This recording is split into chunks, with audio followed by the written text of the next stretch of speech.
Okay, so we're just going to work through a little bit of a sequence to stretch out the adductors. We're just going to start on all fours, and the first thing we're going to do is we're going to bring the foot out to the side. Okay, so try and bring the foot up to be equal with the knee. Keeping the hips level, we start to sit back and then we rock forward. Try to push the foot flat on the ground. It's going to help increase the stretch on the adductor as you rock backwards and forwards. Okay, so I can rock, feel the stretch, come forward, in and out. Typically do 10 of these, and then after doing 10, come back and find the stretch, and I'd sit in this position here, just feeling the stretch a little bit, okay? Now the pelvis orientation can play a role here. So in this position as I come back, I don't want to let the pelvis sit underneath.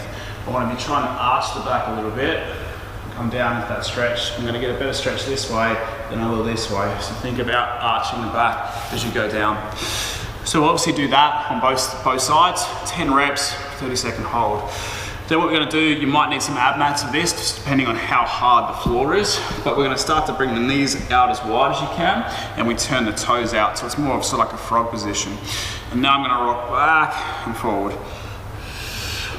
forward, getting a stretch in the adductors. Again, keeping the pelvis slightly anteriorly tilted forward, and just starting to feel that range.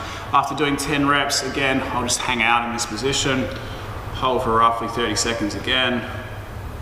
Just stretch out the adductors just a little bit.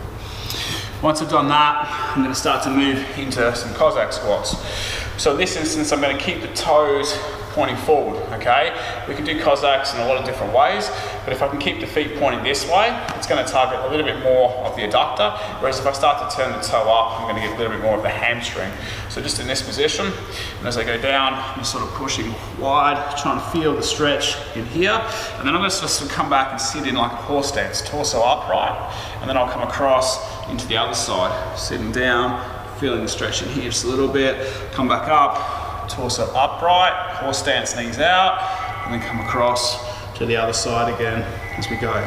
So typically I'd look at maybe 10 alternating reps there, backwards and forwards, and possibly even holding in the horse stance just a little bit. We want to try to build mobility. So one thing is working the flexibility, okay, by going through these ranges of motion, but we also want to try to build some strength. So mobility is strength in the end range. And let's say the horse stance, when I'm holding that, there's some tension in the adductors, and it's going to help just make them a little bit stronger, okay?